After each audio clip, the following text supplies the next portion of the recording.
right, and welcome to another edition of After the Whistle. I don't know what day it is. I think it's the last day of September.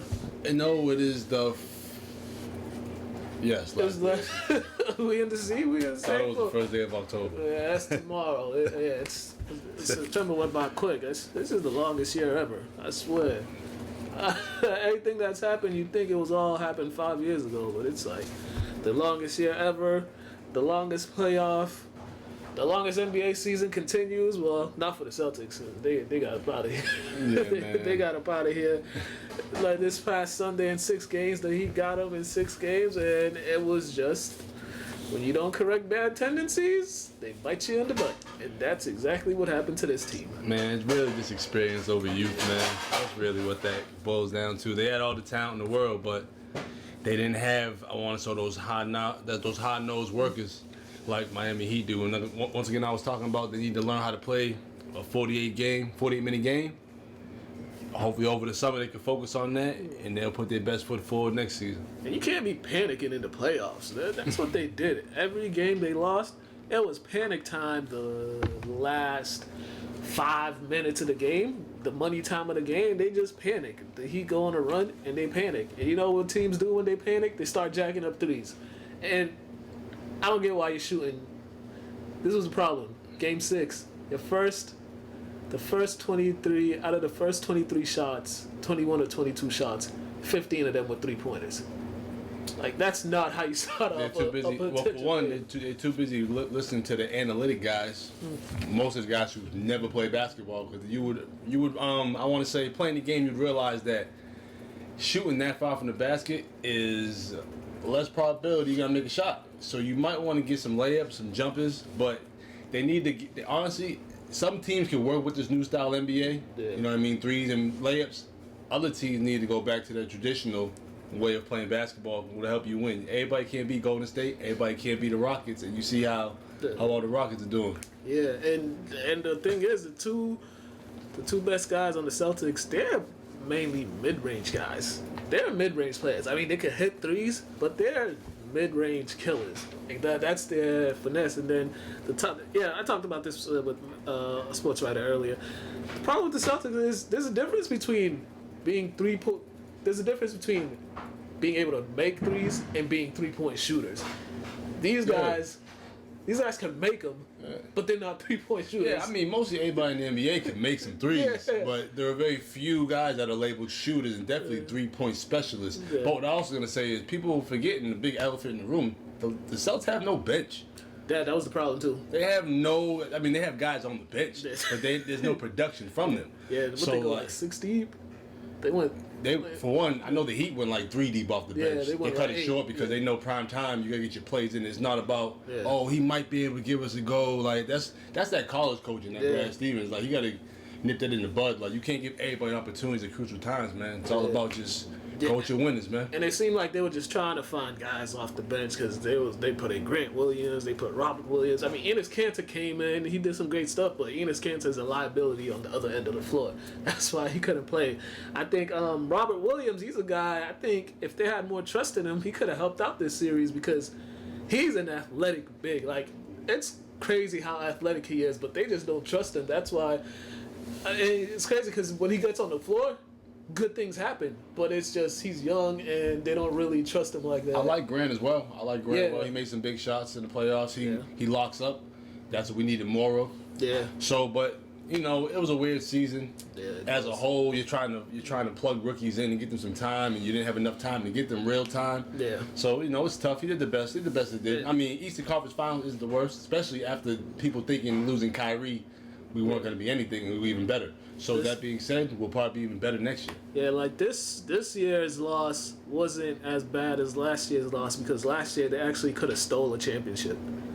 Because with everything happened to Golden State, they could have stole a championship last year. That's why this year it was just like you just saw too many inconsistencies, especially after that game winning the Raptors hit. It was just too much inconsistency, and I mean, your best player, he can't be going scoreless in the first quarter like 3 games in a row. I would say like this year is no different than the past. I would think.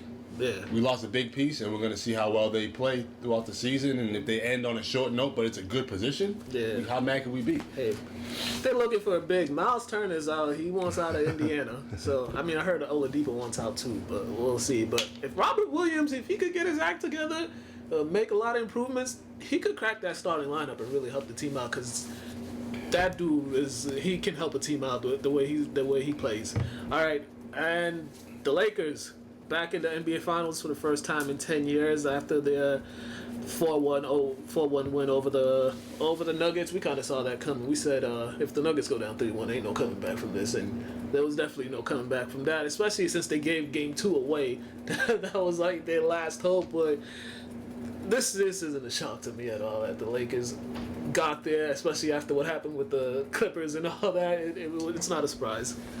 To dig yourself out of a 3-1 hole twice, that's like digging yourself out of the grave twice. Yeah. You're not going to do it 3 times around, especially when you have Hall of Fame talent, LeBron James, and I want to say a Hall of Fame caliber player. Yeah. Or I want to say talent, Anthony Davis. What was Andre Davis? Anthony Davis, yeah, man. Long day for me, long day. Yeah. But Anthony Davis and man, they just honestly they're rolling. They're rolling. They're rolling. Their two best players are rolling because you look at it. Anthony Davis in that series averaged 31, 6 on 54 shooting from the field, 33 from the 3-point range, and LeBron 27, 10, and 9. So it's kind of like if you can't match those two, then good luck. Especially when they got the role players making key shots, even though they weren't all that great the whole series, but they made shots. And they made key plays when they needed to. I mean, Rondo was making key defensive plays and making timely shots. So the Lakers right now, they are rolling, and it's gonna be a tough out for them. It's gonna be tough to beat them in the finals. I'll be honest, man. It's gonna be a good finals if you ask me. Just because I didn't like the Laker Nugget matchup. For one, you're playing against a very fatigued Nugget team, and then it's like their role players were coming back from injury. Mm-hmm. Gary Harris hasn't been Gary Harris in a couple years. Mm-hmm. He's still trying to get his touch back. You know what I mean, shooting. So I feel like the Lakers had the advantage the whole series. And with the Heat, when you cancel out the Lakers' best players and Heat's best players, the Lakers have a little more in the Heat. I think personally. Yeah. My thing is with this matchup, with the Lakers and Heat matchup, it's very interesting. Like the role players are going to be such key roles, but we've seen the role players for the Heat this entire postseason come up. You know, somebody's doing something. Like, you know, Andre Iguodala, he was 4 for 4 in Game 6. Tyler Herro, 37 points in Game 4 or something like that. And Duncan Robinson, he was like 5 for 5 from 3. So these 3 guys, they each have moments in each series that they've done something. The thing with the Lakers role players, the issue is, it's like you don't know if any of those guys are actually gonna give you 10 or 15 points. Like Rondo, we know what you're gonna get from him. Caruso, we know what he was gonna get from him. Some hustle, steals here and there, play solid defense, you know. But it's, you know, Kuzma, that guy, I don't even know. I think I already told you. I think the Monstars sucked all the talent out of him because I don't know what he does. Markieff Morris, I mean, we haven't seen J.R. Smith come in the game. I mean, Dwight Howard. He's going to come in and play defense. So it's like the scoring from the bench and the role players is going to be really key for the Heat because these guys got shooters and the Lakers role players aren't great shooters. I'll be honest. I'd rather play for the Heat than the Lakers if I was in the league, only because it's easier to play with a Jimmy Butler and a Bam Adebayo as your best players than the LeBron and the AD because they need a certain amount of shots every game. Definitely. So you know you're only getting a certain amount of touches. Yep. So with the Heat, I want to say there's more camaraderie, there's more fluidity with their offense compared to like being like, oh, LeBron stuck when you kick it to Caldwell Pope, and he's like, oh, I gotta make it. Yeah. So it's I feel like some of them guys are very uncomfortable playing with LeBron and AD. Caldwell Pope was on that team. Well, honestly though, because he's the wild card. Him and Danny Green, the wild card. Yeah. So and honestly, it's an adjustment playing with those guys because you're not always gonna get, I want to say, consistent touches like the Heat. Nobody cares who scores. Yeah. But with the Lakers, for one, they're in LA. Yeah. You got to get your prime times play the ball. They need to get their numbers, and then it's the rest for everybody else. Yeah, somebody I just saw a column. Somebody is comparing this to kind of when the Lakers and the Pistons met, because you got. No, I said honestly, this team with the 2 best players, and then you got a group. So it has that feeling, and yeah, it's gonna be an intriguing matchup because one thing we know about the Heat, they play defense, and they're just not gonna let Anthony Davis do whatever he wants or LeBron do whatever they want. They're gonna make everything tough for them. So it's gonna be the matchups in this series. The only thing I'd say about the Heat, Mr. Butler has to just, be a little more assertive in the offense, just because he can't wait to get in the hole and try to come back. Yeah. They're not gonna let up on the lead. We seen that with the Lakers. The Lakers, one thing they do well, once they sense blood, they'll snatch the life right out of you. So the Heat can't be doing all that stuff. And the Heat, there was some stat that they gave up, they've given up the most leads of 10 points. When they were up by 10 points, they've blown those leads. There's some stats that they've done that so many times this season. I mean, it's hard for any NBA team to keep a lead depending on what quarter you're in. Yeah. So, no, I think this was fourth quarter. Oh. Yeah, when they had a double digits lead. Yeah. Oh, yeah. Yeah, so game 1 of the NBA Finals is tonight. It's going to be an interesting matchup. I just don't like these 9 p.m. starts. Nah, for real. I was talking to Hood, and I'm like, yo, for a second, I forgot they were in the bubble. He's like, yo, they're in Florida. I go, oh, man, it should be 6, 7 o'clock start. 8 at the latest, but come on now, I get it. They want their people on the West Coast to be able to come home, have their little tailgates and parties in the backyard and all that. But hold up. Why don't you let the West Coast go what we go through? We have to do stuff and maneuver while watching the game, just because it's in the middle of stuff that we got going on. East Coast time is the only time that matters anyway. So facts. Yeah. So come on now, these 9. Yeah. All right. So game 1 tonight. Looking forward to that. All right. Let's get into some football, some NFL news. The Patriots improved to 2-1, and they went ground and pound Sunday afternoon against the Raiders. And I called. I was kind of getting on Sony Michel because he's been horrible the first 2 games, and at some point in the game, he just had this spurt where he was just breaking off runs, and finished with 117 yards on the ground. Well, I'm glad that they're putting the ball in his hand more. I wish he gets more than 9 touches. Yeah. We can't have Cam Newton. I want to say, remember, running with your dual quarterback's a luxury. Doesn't have to be a necessity. Mm-hmm. So we don't have to do it all the time. So we need to get our running backs involved in. For them to have 250 yards rushing it's a new tide is turning in New England. Yeah, and it was kind of. Granted, Cam didn't have the best day passing the ball, but he ain't need to pass it. Just that one minor interception he threw because he tried to force the issue. I don't know why quarterbacks do that. Whenever they get out of the pocket, they always try to force a pass. Hey, at least he didn't do what that other guy did from Arizona State. Yeah. But what I was gonna say was this is what the Pats were looking for. Yeah. High balance powered offense. Yeah. And we gotta give props to Rex Burkhead because he was a problem in the backfield and in the receiving game, and we're slowly seeing everything coming together. It's like we're seeing it. There was no preseason for all these guys to get acclimated with each other, so we're seeing the development with the quarterback and his receivers and his running back. We're slowly seeing it come together. Now we're just hoping, they gel a little more coming up this weekend with the matchup they got this weekend. But we got to give kudos to their defense, even though their defense was a little suspect. They've been playing a little suspect. They've been giving up some big plays, whatever they had in Seattle too. But they had they forced 3 turnovers, and now I think they're tied with Cleveland with 7 turnovers this year. I think that leads the league with 7 turnovers. So their defense is playing great. They just the big plays in the back end. They just need to cut that down. But that all due to pass rush. We don't really have that great of a pass rush. Hey, baby steps. We're getting there. Yeah. We got 250 yards rushing. Yeah. When's the last time we said that? Yeah. So we're gonna be all right. And on the Raiders note, man, you're not going to win any games fumbling the ball 3 times. Yeah. And Kai didn't even play that bad. You got to hold on to the ball, especially in the red zone. The first one they had a drive going, and then they fumbled it in the red zone. But the Patriots took away their tight end Waller. They took him away. So hey, get these. Like we always say here, get the wins as they come. But this is. It's been good for the Patriots so far. We know they've been playing well. Now it's time. Now Sunday they gotta go to Kansas City and take on this Madden. And they're on fire. This cheat code over here and Patrick Mahomes and what they did to the Ravens. That wasn't even a fair fight. I mean, I personally feel they're asking too much of Lamar Jackson. You do a quarterback, it's a luxury that he has wheels.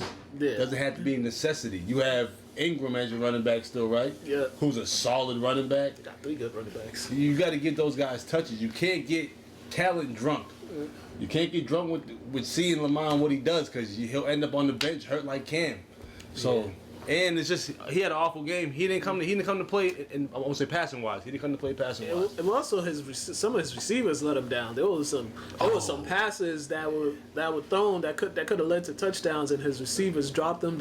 I know the tight end, he dropped one that for sure would be a touchdown if he caught it, and there was another one in the end zone that he threw that should have been caught for a touchdown. There were some key drops in this game, and then the Ravens, for as much as the game looked like it was out of control, at one point it was only a 7-point game, and the Ravens, they just decided to not stick to what they do best on offense, and that's run the ball. They decided to get a little pass happy, get away from what works for them, and they still had plenty of time in the game to do that, because it was literally 20-27 at one point in the game.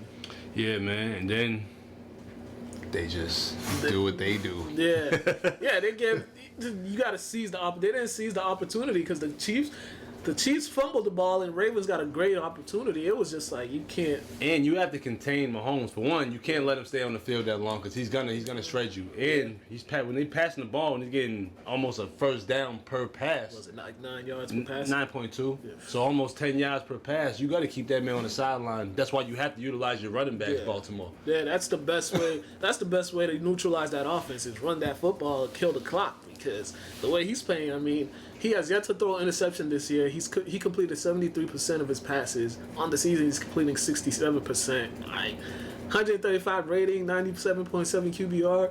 And when the Ravens blitzed him, he was 16 of 19 for like 202 yards on the blitz. And speaking of blitzes, he didn't get sacked one time. Lamar's getting hit 4. You have to take care of the quarterback. Yeah. So, good luck to anybody trying to stop that. And the Patriots defense got their hands full, but the Patriots do have the recipe with that running game. If they just pound that football, keep them on the sidelines, they'll have a chance to eke out that victory. All right, now another red hot team, the Green Bay Packers. They went into New Orleans and they gave Aaron Rodgers and those good boys. They're just playing great football right now on both sides of the ball, and we might have to start thinking about getting Jameis in the game for the Saints. we called it last year. They should have kept Teddy. And you can't stress that man's shoulder that much. You got him throwing the ball 36 times and Murray only carrying the 12. Murray got to get the ball at least 20 times. Yeah, that's a big boy. Yeah, you gotta help that old man out. Yeah. He's not an old geezer, but football-wise, he's an old geezer. And especially they're at home with no fans, too. They don't have that home field advantage with the noise anymore. So the Saints offense right now, plus Michael Thomas is out. It's not looking like the regular Saints offense. Plus this guy can't get the ball down the field. And you got to find a way to get Kamara the ball more. You have to, hit 13 receptions, 139, 2 touchdowns. And he runs like it's effortless. Like, he runs kind of like, what's the guy that played for the Steelers a couple years ago with the Jets? Oh, Le'Veon Bell? Yeah, it kind of runs like Bell, but he's a little faster. Yeah. You got for one, your number one receiver's out. You got to utilize Kamara more. Yeah, he was the offense too. 58 yards rushing, 139 yards receiving. Like he's legit the offense. But for the Packers, for them to start off this well, they're 3-0 right now. I mean, they got a career game from Allen Lazard, a $146. They was just out there playing backyard football, just slinging that thing. And mentally, Pause.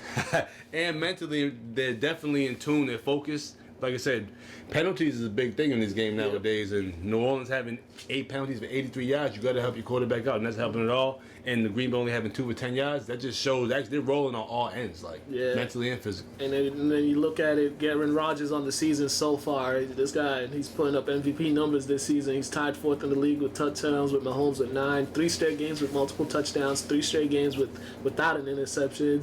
3 straight games with the QBR over 100. Yeah, 127 in week 1, 107 in week 2, 124 in last game. So, hey, man, they're having fun out there. And when the team's having fun early on in the season, that's a lot of momentum going into the divisional games because their division isn't that great. I mean, the Bears are 3-0. We'll talk about them a little bit later. Oh, the Bears! They're 3-0, but it's still the Bears. So we'll see. We'll see. Foles is coming. All right, let's go to Craig in the Fantasy No Huddle. You gotta get a little update from Craig with the Fantasy No Huddle. What up, everybody, and welcome to No Huddle here on After the Whistle. It's your boy Craig, as always, here to give you my fantasy DraftKings picks of the week. And, you might recognize me from the End Zone or Tail of the Tape. Check out my shows, Gym Bag Entertainment in the building. So let's just kick it right into gear. So for my DraftKings picks, I'm doing Sunday's 1 o'clock picks. Trying to make it a little bit easier instead of spreading out through so many games. I'm going to stick with the 1 o'clock games. First and foremost, you got Russell Wilson going up against the Miami Dolphins. Miami Dolphins defense is okay, but not great. And I think that Russell Wilson's going to be airing it out all day. It's going to be a great game. And I think I'm going to look forward to that because it's going to be a gunslinging game between Russell Wilson and my boy Ryan Fitzmagic. Say hello to Penny in the house. Next, in the running back position, I got to roll with my boy James Robinson. They're going up against Cincinnati. Cincinnati's run defense is weak. Cincinnati's defense as a whole is weak. Jacksonville is going to have a fun time playing this game, and Robinson is the shining star of that team. DJ Chark, is he going to be out another week or not? Well, that doesn't matter because of the simple fact that James Robinson is getting it done early and often. Next, I got J.K. Dobbins going up against Washington Redskins. I went with this because, some people say, why not Mark Ingram? I think J.K. Dobbins is the future of this offense. And that young boy, the defensive edge rusher for Washington is out. Chase, Chase, whatever his last name is. He's out this week. So it's going to give them more opportunities, better opportunities to run the ball. And that's what they do best over in Baltimore. They run that ball. So let's see what happens with that. In the wide receiver position, I got my boy Russell Wilson. I'm going to go with DK Metcalf. Last week, Tyler Lockett had the big game. But DK Metcalf, he got that chip on his shoulder, got a nice deep 54-yard bomb. Running into the end zone, gave up on the play, and got the ball stripped. He's going to look to make big moves. Top 5 wide receiver in fantasy right now, so let's see what he can do. I got next on the list is CeeDee Lamb. That young boy is good, and they're going up against Cleveland. I'm not impressed with their defense. I think that, Dak Prescott's been airing it out. They've been having their way with almost every team, putting up big numbers. So I think this is going to be another one of those games where it's who scores the most points, not what defense is the best. Next, I went with a sleeper pick. I'm going with Andy Isabella and going up against the Carolina Panthers. We all know how suspect that Carolina Panthers defense is. It's very, very young. A lot of rookies. And Andy Isabella, 2 touchdowns this past week. And normally I'm not a believer in repeat performances, especially from young receivers. But I have a good feeling about this pick. You're going to get him really cheap, and I would like to roll the dice on it. In the tight end position, I'm going for another kind of sleeper pick. I'm going with Mo Alley Cox. In the past 2 weeks, he's really been showing us something. He's become one of Phillip Rivers' favorite receivers in the red zone, and I expect that to continue on going up against Chicago. Chicago's found new light with the new quarterback in Nick Foles, so I think it's going to be a back-and-forth game, and I think Mo Alley Cox is going to take the most advantage of those red zone opportunities. Next on the list, in my flex position, I'm putting Stephon Diggs. Stephon Diggs didn't have a big game last week, but he did score a touchdown.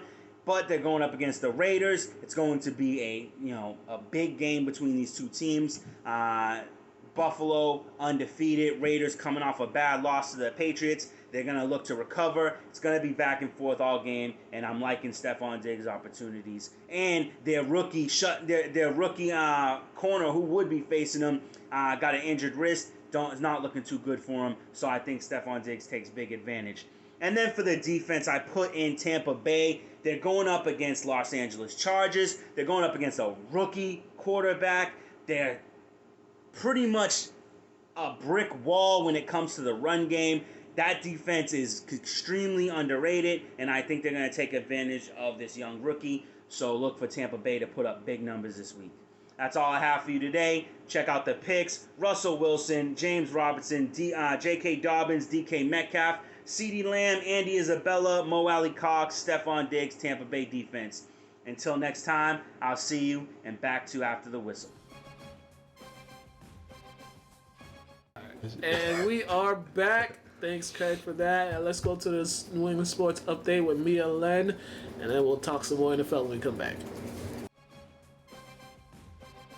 Good afternoon and welcome to this week's segment of Sports Updates. I'm Mia Len, and today I'll be breaking down the latest from sports in the past week. To start off, the Tampa Bay Lightning won their second Stanley Cup in franchise history on Monday after defeating the Dallas Stars in Game 6. The final score was 2-0 thanks to a goal each from Braden Point and Blake Coleman. Victor Hedman of the Lightning was named the Conn Smythe Trophy winner after his outstanding performance this postseason. Overall, the Lightning lost 6 games on their path to the Stanley Cup, which marked their first title win since defeating the Calgary Flames in 7 games in 2004. The team plans to celebrate their victory with a socially distanced boat parade on the Hillsborough River and a fan rally at the home of the Buccaneers on Wednesday. In college football news, this past weekend, the Boston College Eagles defeated their only non-conference opponent for this season, the Texas State Bobcats, in their home opener, defeating the team 24-21.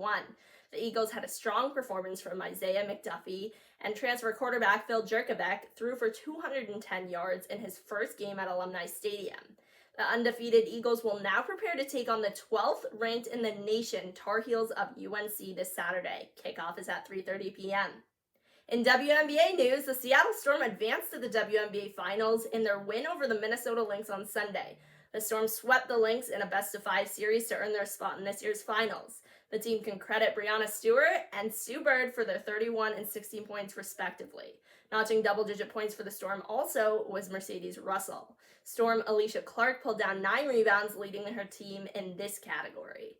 The Storm are preparing to take on the finals in this best-of-5 series as they look to secure their 4th championship in franchise history. That series starts Friday.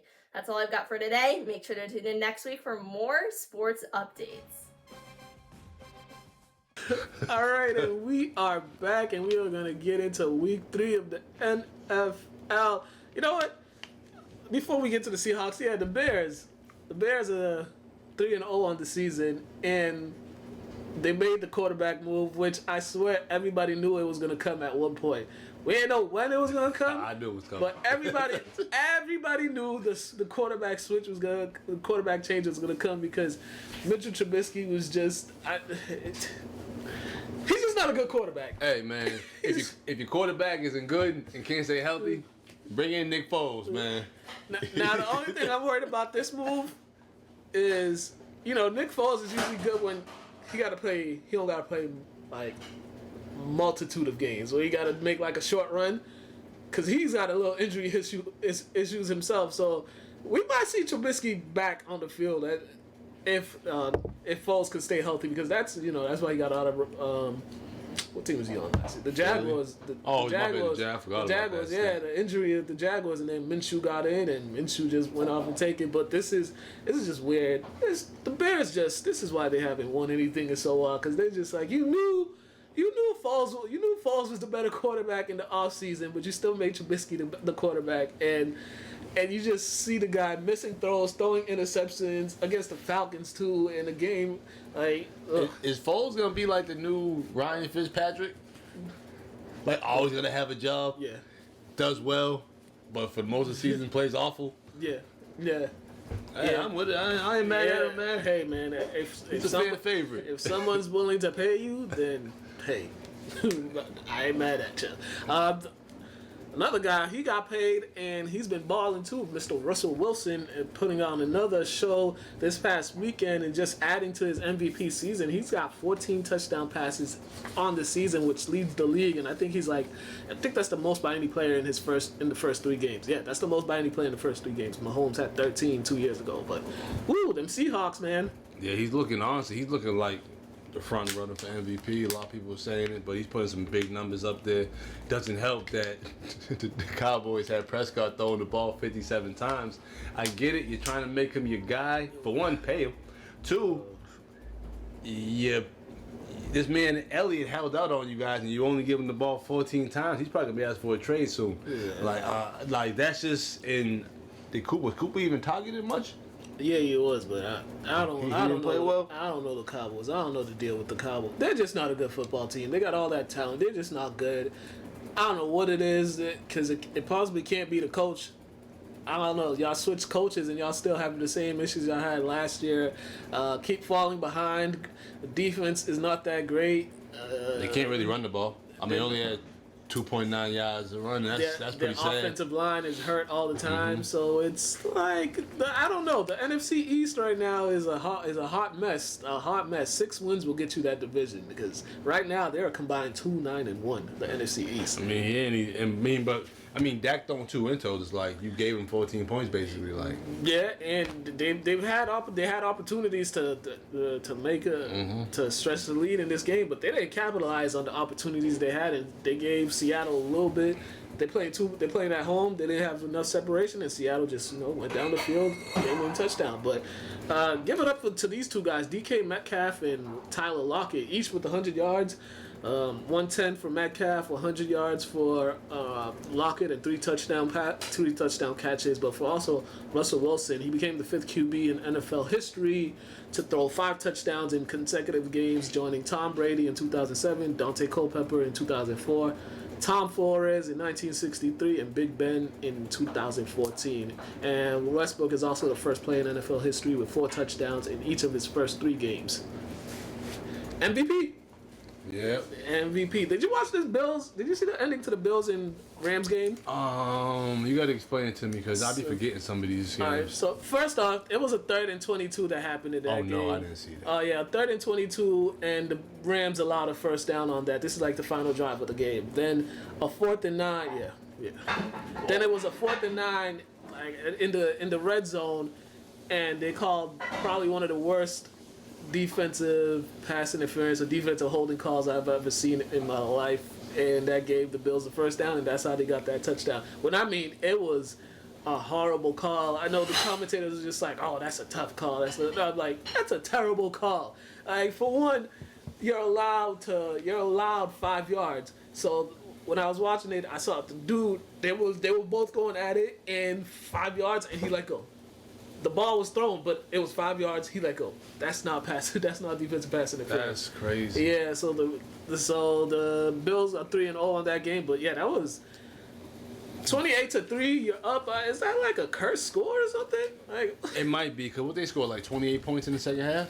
28-14, I think. They scored. They were scoring a lot in the second half. Cause I'll be honest, this is one of the games I missed. When I looked at the stats, it looked like the Rams should have won this game completely. So it seems like that call might have been like the reason why. Yeah, officiating in that game was a bit horrible because there was another play that happened early in the game. So the Bills caught the ball, and then the Rams D-back was fighting with the receiver. And the rule is, if you fight with a receiver with the ball, it's a catch by the receiver, no matter what. It's a catch by the receiver, and they called it an interception when it was a clear catch by the Bills receiver. So the officiating was just. But the only thing I will say, since they only lost by 3, the Bills was 5-5 in the red zone. You know what I mean? The Rams could have canceled that by going 4-for-4. Yeah. So, there's always one situation that you could have solved that could have gave you the win still. Yeah. So, and Allen's playing well. He's playing well, but he did some stuff that reminded me of This guy's he's gonna do something that's gonna make you scratch your head. But just some notes from about Josh Allen. His 311 yards with 4 touchdowns and 1 interception, and he became the first. This is in his first 3 games of 2020. Allen has 1,038 passing yards, 10 passing touchdowns, and a 124.8 quarterback rating, with 2 rushing touchdowns, which makes him the first player with at least 10 touchdown passes and 2 rushing touchdowns in his team's first 3 games of a season. And Allen is the 4th quarterback with at least 1,000 passing yards, 10 passing touchdowns, and a rating of 120 or more in his first 3 games. This is including your boy Fitzmagic. Oh yeah. Pat Mahomes and Peyton Manning. So he is in good company. Yo, they got mad stats, bro. Yeah. Like, I kind of dazed off when you was reading that one. Like, I'm like, you got a stat for everything. Yeah, like, man. But the Bills are playing well there. I'm still a little unsure about how far they can go, but they got everything you need for a team to to make a deep run. It's just, will Josh Allen throw a jump ball to a fullback in the playoff when? We gotta wait and find out, I guess. We'll wait and see. The last NFL though, those Tampa Bay Bucks are finding their groove out there. They went to Denver. They got the victory. Offensively they played well. I was more so impressed with the defense. They're getting after the quarterback. I think the past couple weeks they've been getting after the quarterback a little bit more, and it's with the blitzing, but also with their front 4. I didn't realize how tough of a front 4 they have with I think Shaq Barrett, JPP, I forgot was still in the league, and Sue. Yeah. Oh, they got Sue too? Yeah, I think because he was there last year and he re-signed. I mean, I was just looking at the stats because you know me, I don't really watch too many Buccaneers games. But they held Gordon to 26 yards, 8 carries. For one, I don't understand these teams and why you think it's a smart idea to give your running back the ball. Especially when you got a backup quarterback in there. Yeah, you're running back the ball less than 20 times. I just don't understand it. Like, that's just common sense. The game's a long game. Yeah. Like, the Broncos are just not a good football team. Their quarterback's out. I mean, their defense. but you can't hand the ball off 5 times a quarter. Apparently not. You know, a lot of these coordinators, they panic once they get down double digits, or once you get down 2-3 scores, they start to panic and they just wanna do things that they don't normally do. Well, they need to start getting more coaches that played, so they could be like, all right, it's part of the game. You know what I mean? Professional sports is a game of runs, things like that. Like, you should know these things. You would think, right? You would think. But yeah, so yeah, it was good for the Bucks. Get these wins as they can. They're on the road again because those are traveling back and forth. Like they're going back to the West Coast. I think they're playing the Chargers. So that traveling back and forth, that does a lot for it. I done it twice, but nah, jet lag is not fun. People don't think it's real till you just wake up randomly like, I fell asleep. I didn't even know it. Especially when you're playing sports, especially like that. I mean, I fall asleep for a whole day when I'm in the Philippines. I don't play for like the next day or do anything till the next day. Yeah. So there's a bunch of undefeated teams right now in the league. You got the Titans undefeated. We got the Bills undefeated. The Packers undefeated. The Seahawks is still undefeated. The Steelers are undefeated. The Bears and the Packers, and then we got the NFC East, which, woo, Lord have mercy, that division is terrible. Well, I'll be honest, this year is looking like better football than last year. I feel like there's a little more parity compared to like them being like 4 good teams last year, and the rest were like suspect. So like now it's a little more parity. Some teams are surprising us. Yeah. So at least it's looking like a regular football. Yeah. All right, let's go to +1 interview. We got Matt Langone, sportswriter for the Lowell Sun. We talked about the Celtics and a little bit about the Pats. So +1 interview. Then we'll come back and wrap this thing up. Hello and welcome to another edition of the +1 interview. And today we have a special guest, sports writer for the Lowell Sun, Mr. Matt Langone. How are you doing, sir? I'm doing great. Thanks for having me. All right, Matt. This is it's been like this is the wildest years of sports. I don't think in my lifetime I've seen so much sports being played all at once before. Usually we get a break from something, but we had I think all major sports were playing the past 2 months. Right. Yeah, so this is crazy. Now the Celtics season ended again in the Eastern Conference Finals, 3rd time in 4 years. first of all, just overall, what was your overall thought of the overall performance of this team throughout the season? I think if you went back and checked, what people thought was going to happen back last October before the season started, I think if you had told them that they were going to get to the Eastern Conference, if you told fans that the Celtics were going to get to the Eastern Conference Finals, be 2 wins away from the NBA Finals, I think people would have taken that. You didn't know what you were really going to get. It was a new nucleus. Kyrie was out the door. Al Horford was out the door. Kemba came in. It was just a new, and Jason Tatum was going to be asked to take that next step to be the guy on the team. And I think, all things considered, it was a successful season for the Celtics. I know there's a lot of doom and gloom on social media on Sunday night after they lost, and people talking about a missed opportunity, and that's definitely real. I mean, that was definitely a missed opportunity. I think it was right there for them. I do think that they were the more talented team than the Heat. I think it was just a golden opportunity for them. But if we're being real, the Heat just out-toughed them. Eric Spoelstra out-coached Brad Stevens. They didn't get rattled. The Celtics did get rattled. And, they forgot how to beat a 2-3 zone, which is unacceptable for an NBA team. So I think, it's complicated because, yes, it was a missed opportunity. Yes, I think they should still be playing. There was no home court advantage for anyone. There was no travel involved. It was all just right there in the bubble for them. Mm-hmm. But I think there's still a lot to be happy about if you're a Celtics fan. I think they have enough in that locker room to be a championship contender. I don't think they need to go do drastic things and blow the whole thing up like people are saying. So I think we have to gather our thoughts, get back to rational thought here, and remember that this is still a really good, really young, talented basketball team. This is Boston. Boston fans That's right. are very rational, especially after a loss. I look at it as, it was disappointing for them not to get to the final. I think last year was more of a missed opportunity than this year, because if you look at last year, the best team in the league the past 3 years, they were wounded. Guys were falling. Right. And what the Raptors did, the Raptors took full advantage of that. They took full advantage and got themselves a championship. Now, last year's team probably was more talented than this year's team, and they had a chance to sneak a championship in, and they didn't take full advantage of that. This year's team, we just saw the immaturity of the young players, especially down the stretch with the late game execution. If you look at it, all the games they had a lead at some point in the fourth quarter, and it just came down to late game execution.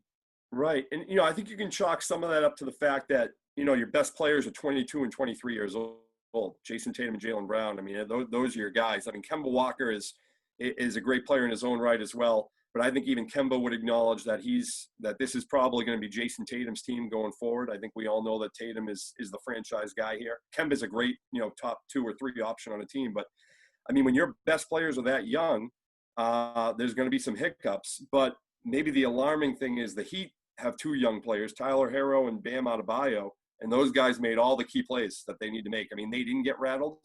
So for whatever reason, Bam Adebayo and Tyler Herro were ready for this moment. And Tatum and Brown weren't so much. Although Jaylen Brown, I thought, was very good in the series. I thought he was actually the best player on the team.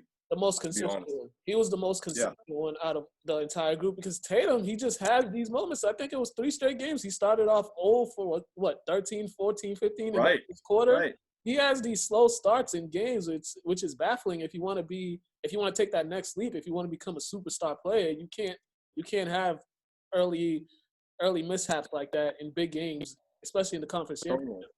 No, I mean, there's already conversation about him being, a top 10 player in the NBA, but you can't, like you said, you can't have these stretches where you go like 0 for 7 to start in an Eastern Conference Finals game, 3 times in a row.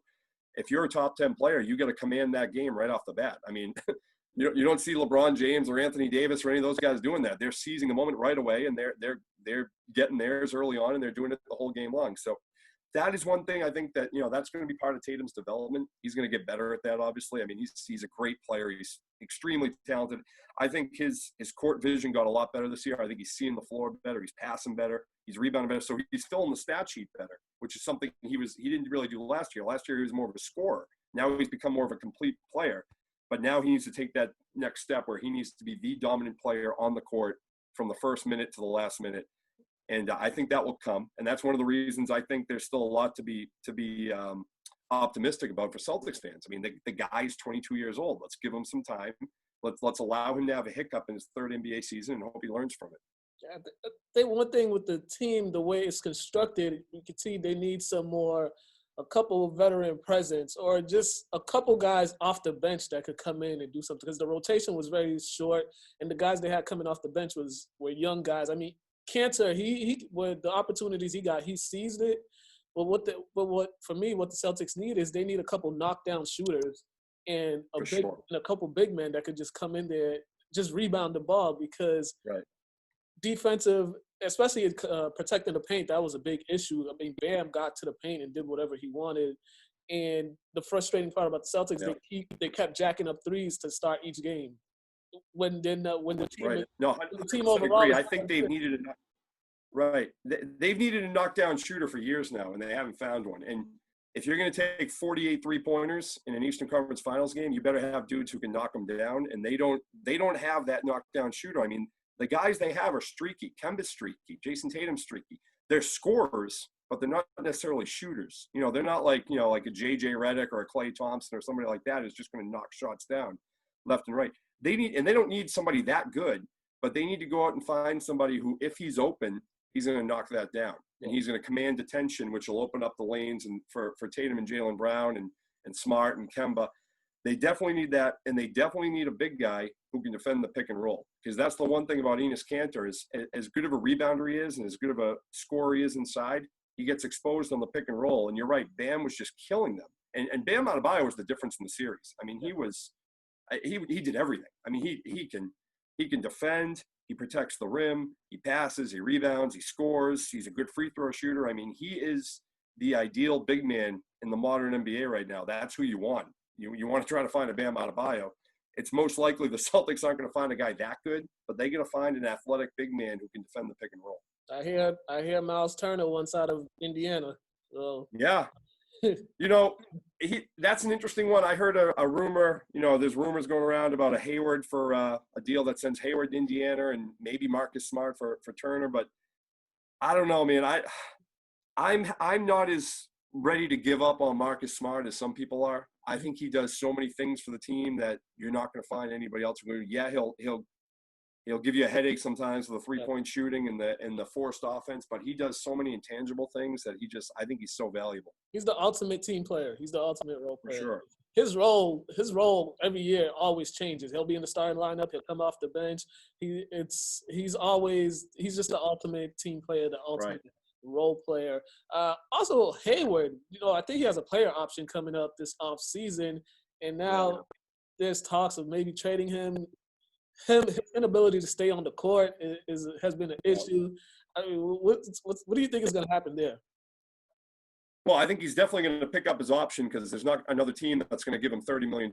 So he's not going to go into free agency. So he'll pick the option up. And then if you're going to trade him, you're going to find somebody who's willing to take on that contract on a 1-year rental. There might be somebody out there. But the thing is, Hayward had a great regular season. He finally, when he was on the court, he was, 17 points, 6 rebounds, close to 5 assists. He was efficient. I think he shot 50% from the floor. When he's on the court and he's healthy, he's really good. He does a lot of things that the Celtics need. He can, against the 2-3 zone, he'll get into the lane. He'll play make. I think he's the second best passer on the team outside of Marcus Smart. Mm-hmm. The problem is, like you said, staying on the court. I mean, he's just always hurt. It's always something happening to him. And it's not his fault. He's just got one of those cursed NBA careers where it just seems like it's another injury after another injury, and he just can't get a flow.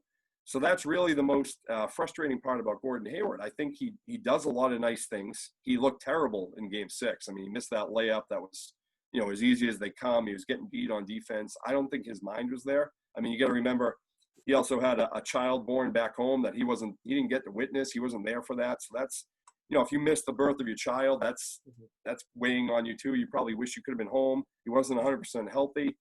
So you hope that he comes back healthy next year and stays healthy, which is a big if with him. But, that's going to be interesting. I mean, I don't know. Obviously, Brad Stevens has a great relationship with him too, going back to college. So I don't know how willing they'll be to trade him and if they can find a trade partner. But I would say if there's a team willing to take him on and you can get a good package in return, I mean, I think you obviously have to take a hard look at that. Yeah, and as far for Brad Stevens, I mean, what you as a fan, what do you think? What do you think adjustments he needs to make as a coach? Because he's gotten a lot of criticism as coaching of being outcoached, not only in this round but also by Nick Nurse in the second round. So, what adjustments you think he needs to make as a coach? Because he's already proven he's a good NBA coach. He's just right now he's entering that Tony Dungy realm where Right. That's a good Bucks, comparison. or Andy Reid with the Eagles when they couldn't get over that hump. They're almost there. What do you think he needs to do as a coach to get over that hump? Yeah, those are good comparisons. Kind of like Jerry Sloan used to be back in the day with the Jazz, too. He'd always get close, but he could never get over the hump, but he had to deal with Michael Jordan. With Brad Stevens, he's definitely an elite coach. I mean, I think he's top 5 or 6 coach in the league. Nick Nurse is really good. Spoelstra might be the best right now, so he ran into maybe the best coach in the league. I think Spoelstra is kind of taking the torch from Greg Popovich right now. He's just really, really good.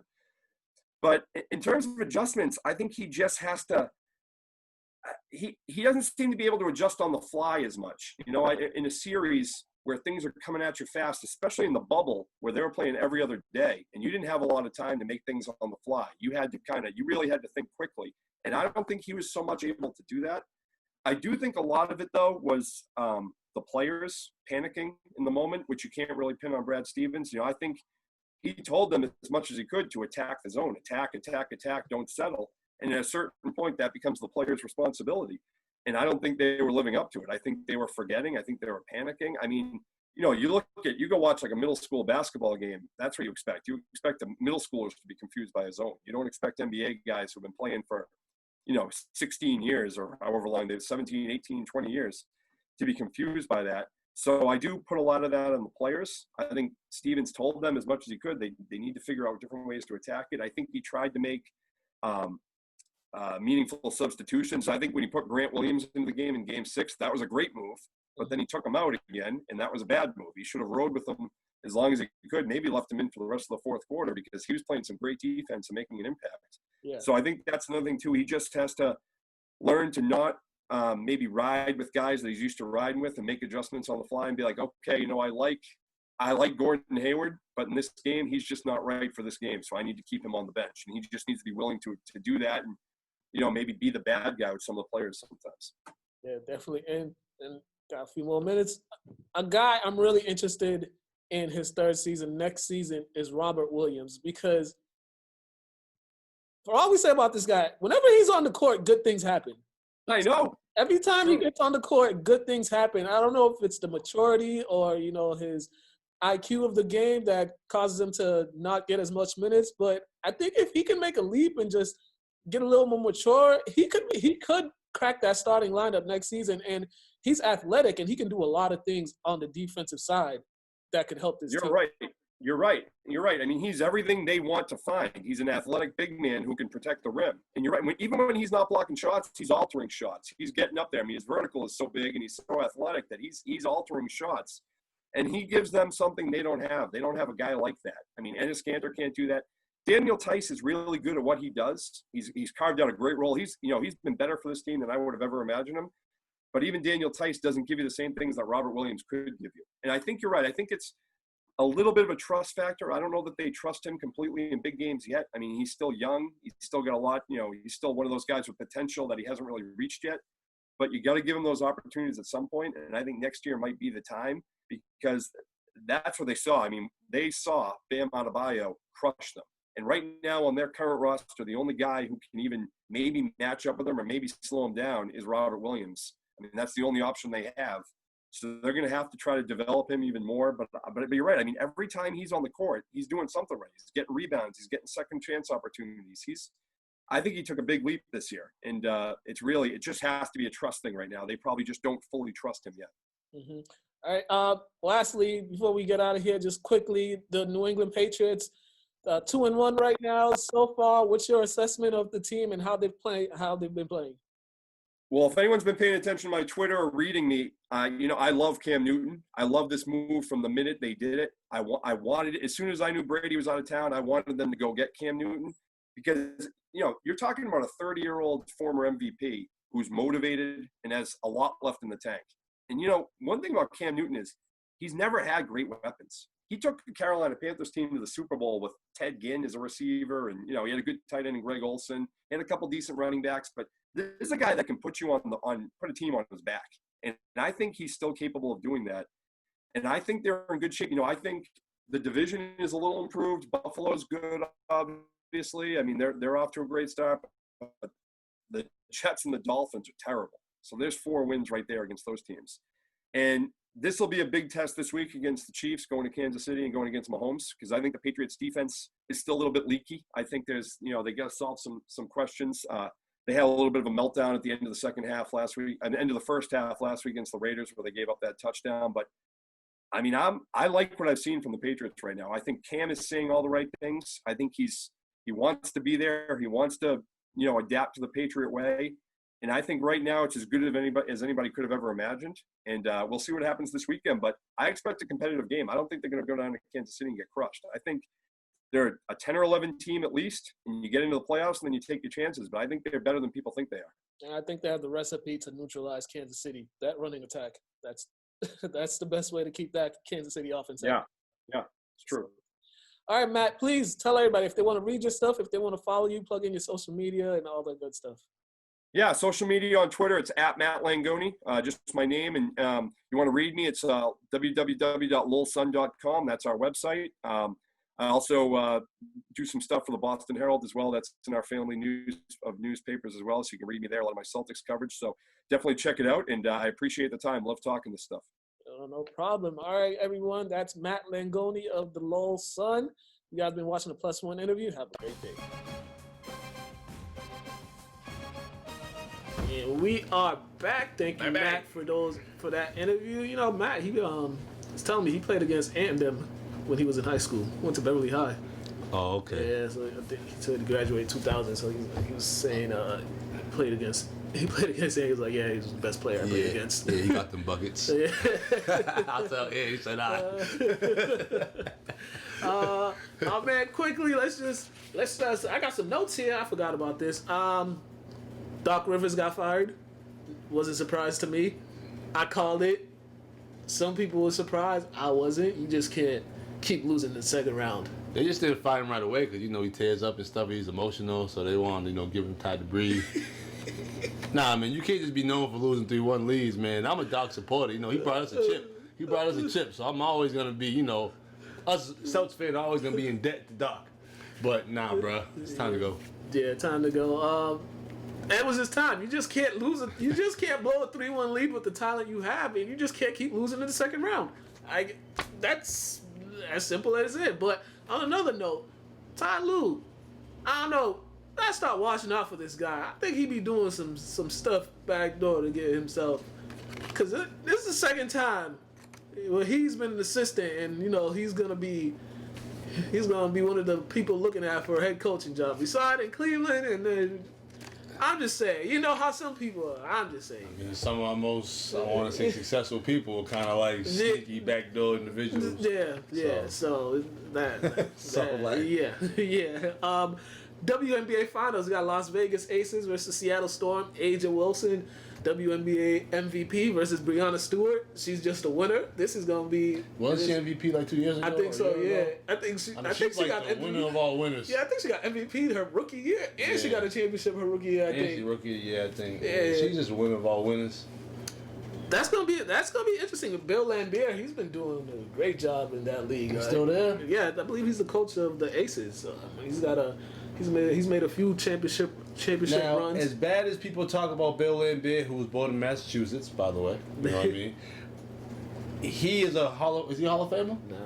All right, well, he's part of a Hall of Fame team. Yeah. And his ideologies and what he learned in the NBA and as being a professional basketball player helps the WNBA itself. Yeah. Think about it. Who has the most championships of any coach in WNBA? I think he might be it. Yeah, he might be it.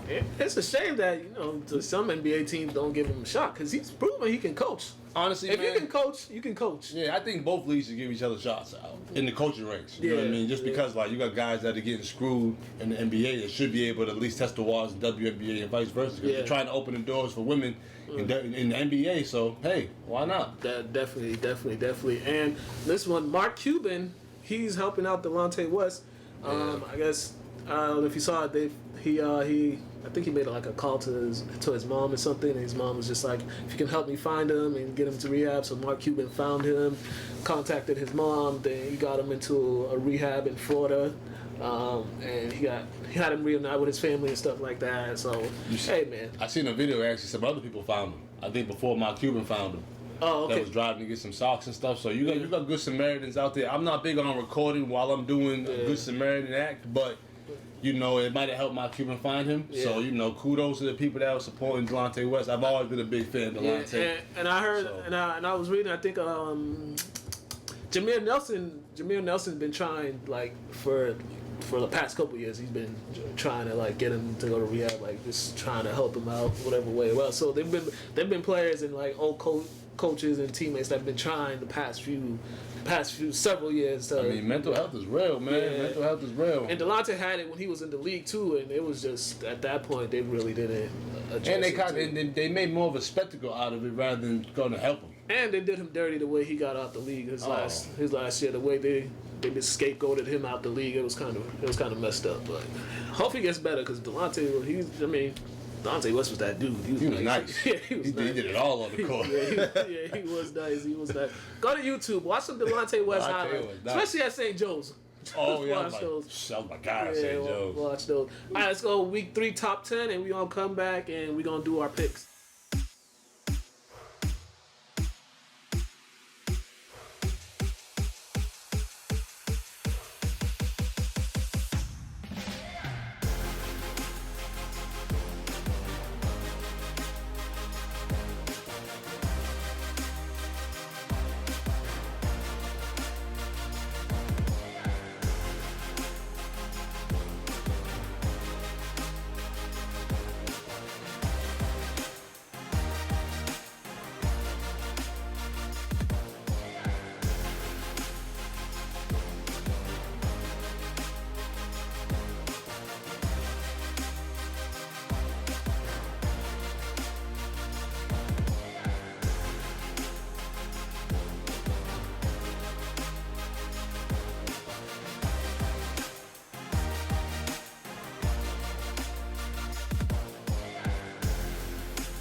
And we are back. All right, so before we wrap this up, we're gonna have our game picks. Like I said, I forgot I didn't do the tally up for last week, so y'all probably find out next week.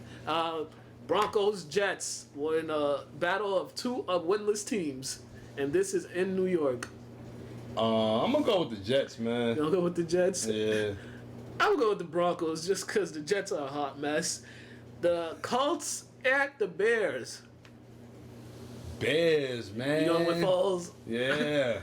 I'm agree with you. I'm gonna go with the Bears because Phillip Rivers has a tendency of throwing interceptions. Jaguars at Bengals. Man, my boy Burrow gonna get his first win, man. He's close. He's getting there. He's getting there, yeah. I'm gonna go with the Minshew. I'm gonna go with the Jaguars. Browns, Cowboys. You know what? Man, I'm giving it to Cleveland, man. Cowboys suck. Yeah, they do, but the Cleveland isn't much better, so I'm going with Dallas. I'm never picking for Dallas. I'm never picking Baker. Yo, hey, 2 in a row, brother. You go for 3. Wow. Saints at Detroit. This is in Detroit. Yeah, I'm gonna go with the Saints. I'll go with Detroit. Upset alert. Seahawks at Miami. The Hawks. You got the Hawks. I think the Dolphins will pull this one off. Dolphins. Seattle's defense, Jamal Adams is hurt, so their pass defense is a little suspect. Chargers at Tampa. Oh, Chargers at Tampa. Chargers still got a backup, right? Herbert, Justin Herbert. Yeah, I'm gonna go with Brady. The- Brady and the Bucks. Yeah, I'm gonna go with the Bucks because. Yeah, I'm gonna go with the Bucks. Ravens at the team from Washington. Ravens gonna bounce back after Monday night, man. Yeah, Ravens because Dwayne Haskins. I don't even know if he's an NFL quarterback the way what I've been seeing from him. Jeez. Cardinals at Carolina. I'm gonna go with the Cardinals, man. The Panthers played well last week. I'm gonna take the Panthers.